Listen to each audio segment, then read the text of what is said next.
estar na casa do Senhor e por mais essa oportunidade de compartilhar a palavra dele. Peço aos irmãos que antes de sentar, abram os livros em 2 Crônicas, capítulo 20, o verso 15. 2 Crônicas, capítulo 20, verso 15. Amém? Aleluia. 2 Crônicas, capítulo 20, verso 15. Escutem com atenção, todo Judá, moradores de Jerusalém e rei Josafá. Assim o Senhor diz: não tenham medo, nem se assustem por causa dessa grande multidão, pois esta batalha não é de vocês, mas de Deus. Amanhã vocês irão ao encontro deles, e eis que eles virão pela ladeira de Ziz, e vocês os encontrarão no fim do vale, em frente ao deserto de Jeruel. Neste encontro, todos vocês não precisarão lutar. Tomem posição, fiquem parados e vejam a salvação que o Senhor lhes dará. Ó Judá e Jerusalém, não tenham medo nem se assustem. Amanhã saiam ao encontro deles, porque o Senhor está com vocês. Aleluia. Podem sentar. Glória a Jesus. Hoje eu vim para trazer essa palavra com muito temor no coração, né? De tudo aquilo que Deus falou comigo através desse texto. Eu vou passear pelo texto do capítulo 20 até o verso 27, mais ou menos. Mas essa é a palavra que o Senhor me deu hoje. Perguntei várias vezes a Deus se era isso mesmo que Ele queria que eu falasse. Mas Deus me lembrou muito do mês que o pastor falou, que é o mês da campanha feliz e da família feliz, né? E foi a palavra que Deus deu ao meu coração, né? Porque nesse mês a gente vai estar em tempo de guerra, de luta em prol dos nossos, né? Então, o Senhor falou fortemente ao meu coração. E nesse texto, o que é que acontece, né? Os filhos de Moabe, Amon e os Meunitas vieram fazer uma guerra contra Judá, né? E Josafá era o rei naquela época. E diz a palavra do Senhor que ele era uma multidão, que eles eram numerosos. Então, Josafá teve medo e decidiu buscar o Senhor. Aí eu quero que a gente pare aqui. Imagine você no meio de uma guerra, você é um grupo pequeno e vem uma multidão ao seu redor. O que é que você vai fazer? O primeiro é ter medo. Você vai ver uma grande multidão e tudo que você pare. Mas aí, né? O que é que a gente deve fazer quando a gente tem medo? Buscar o Senhor de todo o coração. Por quê? Porque o medo nos paralisa. Eu vou contar uma coisa que aconteceu comigo esse ano já, né? Vieram palavras contra mim e me deu medo. Eu tive muito medo. E a ansiedade tomou conta do meu íntimo. E eu só sabia chorar. Eu lembro que nesse dia eu fui para casa da minha mãe. Minha mãe fez: aconteceu alguma coisa com você, porque você só está chorando. Porque o medo realmente me paralisou. E nesse dia, a minha irmã foi usada por Deus na minha vida. E ela disse assim, e eu espero que fale com o seu coração, que falou comigo naquele dia. Ela disse: você está com medo, porque a sua carne, o seu corpo está dominando o seu espírito. Aquilo me parou de um jeito. Eu fiz: a minha carne, o que é que tem que aumentar em mim, o meu espírito? Se eu confio em Deus, porque eu tenho medo. Aleluia. E aí a minha irmã disse: comece a proferir palavras sobre a sua vida, né? A paz do Senhor que excede todo entendimento, o amor do Senhor lança fora todo medo. E quando me batia o medo que me paralisava, eu falava: Senhor, a paz que excede todo entendimento está sobre mim. O medo não pode me paralisar, né? O amor do Senhor lança fora todo medo. Como é que eu sou filha tua e eu tenho medo? E a palavra do Senhor vai dizer em outros versículos que o medo não vem de Deus. O medo não vem de Deus. Deus não quer que você paralise. Então o medo não vem de Deus. Então quando você tiver ansiedade, você faça que nem eu fiz. Porque eu consegui passar por essa crise de ansiedade falando todos os dias para mim mesmo que a paz excede todo entendimento estava sobre mim. Que o meu amor Senhor lançar fora todo medo. Aleluia.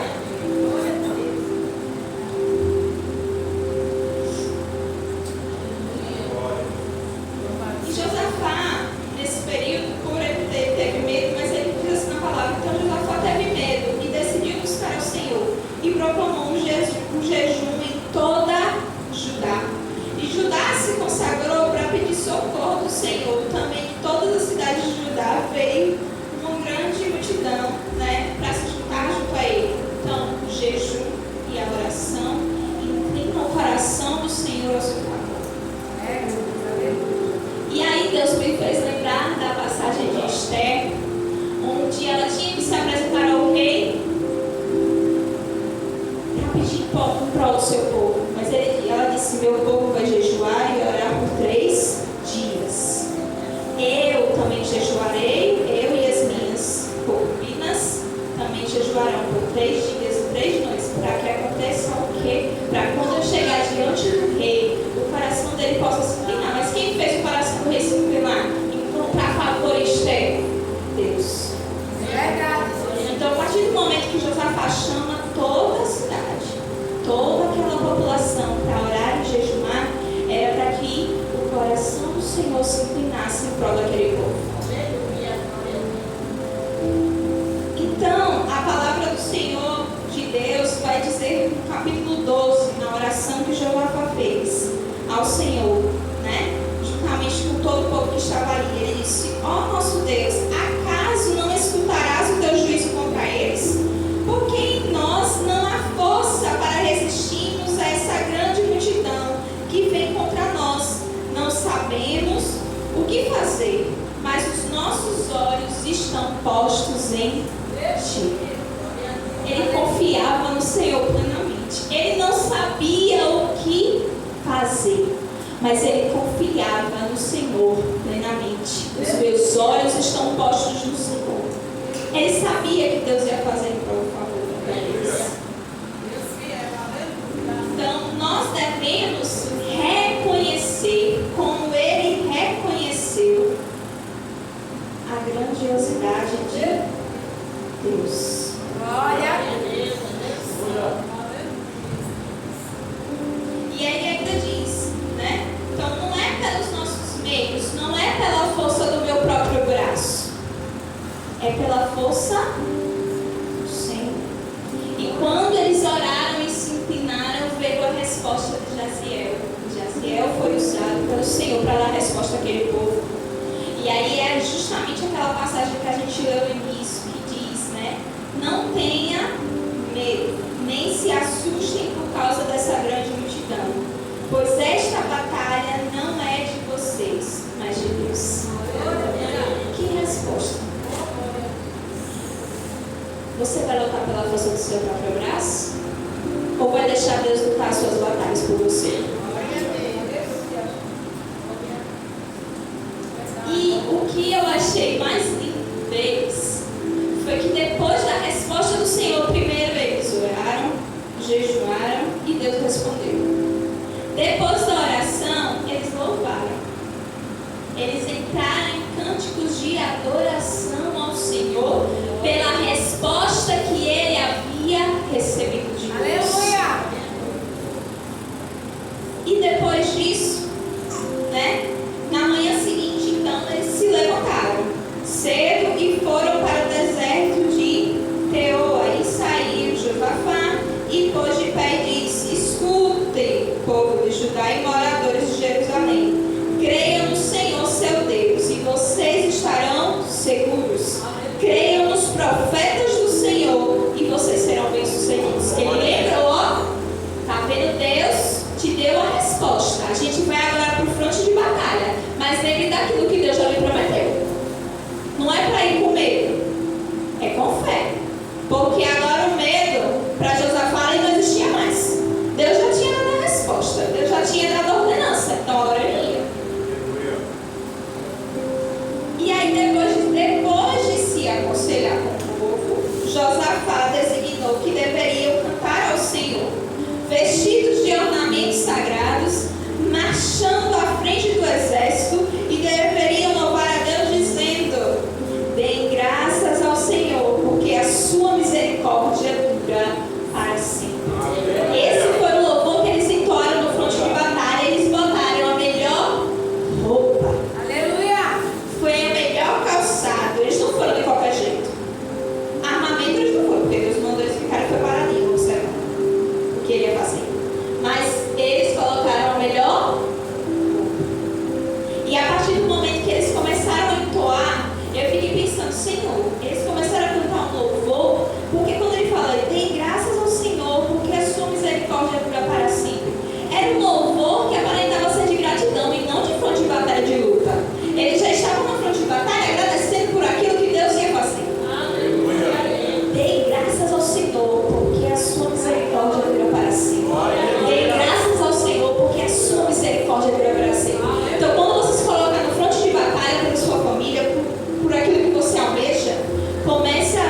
Senhor, porque a sua misericórdia dura para sempre. E para você não esquecer, coloque na parede, coloque no local que você veja. Toda vez que você acordar, Senhor, eu estou em fronte de batalha. Dê graças ao Senhor, porque a sua misericórdia dura para sempre. Porque eles não viram a luta, eles viram só a vitória. Porque ele disse que quando ele chegou no alto do monte, ele só viu os ossos. Porque a luta, quando eles começaram a cantar, Deus começou a lutar por eles. Porque lutou, uma tribo ali, a população lutou uma contra o outro, eles se autodestruíram, irmãos. Ele não levantaram nem a mão, eles se autodestruíram. Ele já chegou lá, era marchando. Quando ele chegou no monte, ele só viu a vitória deles. Então, mesmo que você não esteja vendo, a vitória já é sua. Se Deus já deu, é sua. Não é de mais ninguém. E quando o medo bater a sua porta, começa a cantar louvor, dizendo: olha Deus, o Senhor me deu, é meu. Não deixe o inimigo rotular sua mente, roubar o seu coração. Porque você tem que ter fé. Ele disse que você tinha que acreditar na palavra que ele já tinha dado. Né? E aí, quando ele diz assim: quando homens de Judá chegaram no lugar mais alto, onde podiam olhar o deserto, procuraram ver a multidão. Cadê a multidão? Não tinha mais multidão.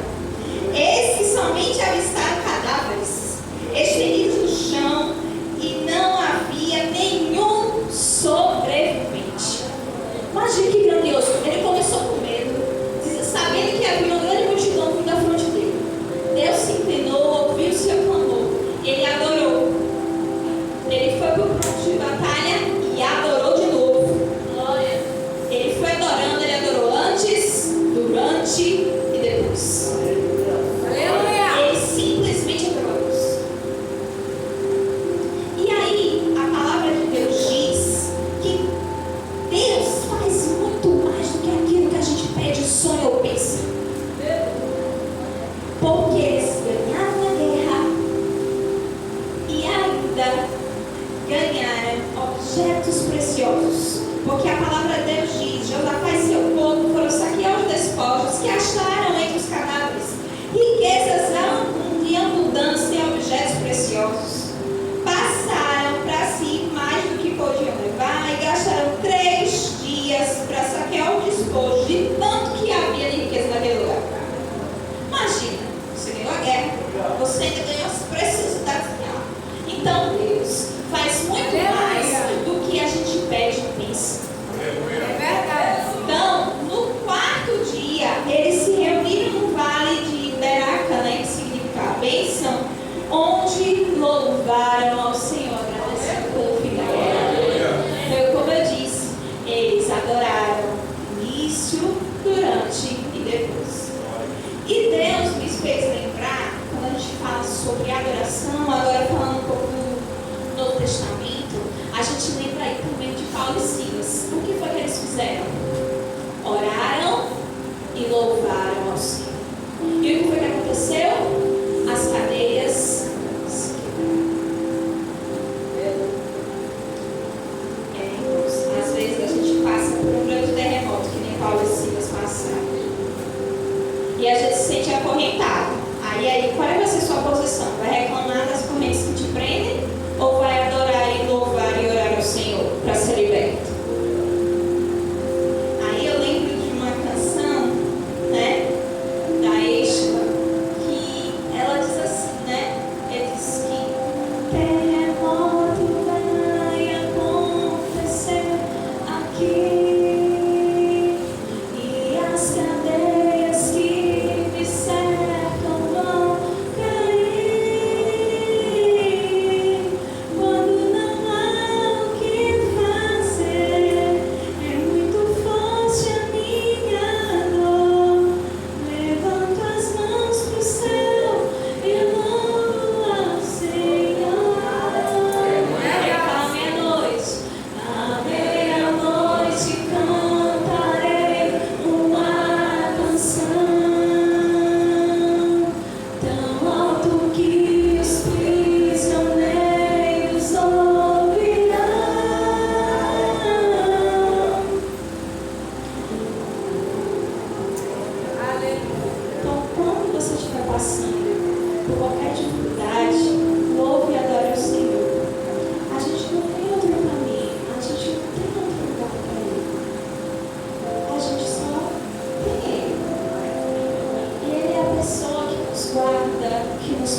possa fazer por você. Veja que Deus salvou um povo inteiro. Você fala, e eu? Você não se acha que você é tão precioso quanto eles? Deus sempre tem resposta para o nosso coração. A questão é como nós vamos nos inclinar ao Senhor. O que é que nós vamos fazer? Qual vai ser a nossa posição? Uma outra coisa que me chamou a atenção nessa passagem foi que eles ressignificaram o local de guerra. Eles disseram, ali agora é o local de bênção. Então, quando Deus te der a sua vitória, ressignifique aquele lugar. Sabe por quê? Porque às vezes Deus dá as coisas para a gente recebe a vitória e depois fica ressignificando, mas antes era assim, você fica pensando no passado, Deus já lhe deu. Ressignifique quando Deus lhe der a sua vitória. Diga, ali agora é local de bênção. Porque é grandioso, eles ressignificaram, eles disseram, aqui não é mais um local de guerra, não. Aqui é o local da nossa vitória. Então, ressignifique realmente. Não fique pensando, porque quem fica pensando, botando os na nossa cabeça, no nosso passado é o inimigo, não é Deus. Para que você quer de novo no mesmo pecado. É a realidade. Quando Deus já lhe deu a vitória, quando você já venceu aquilo que você tinha para vencer, seja incluindo o espiritual, da sua alma, alguma cura, principalmente as curas emocionais. Por quê? Porque às vezes Deus te curou em uma questão emocional e o inimigo vai ficar lá martelando aí na sua cabeça. Vai tentar te lembrar daquilo ali que Deus já lhe curou.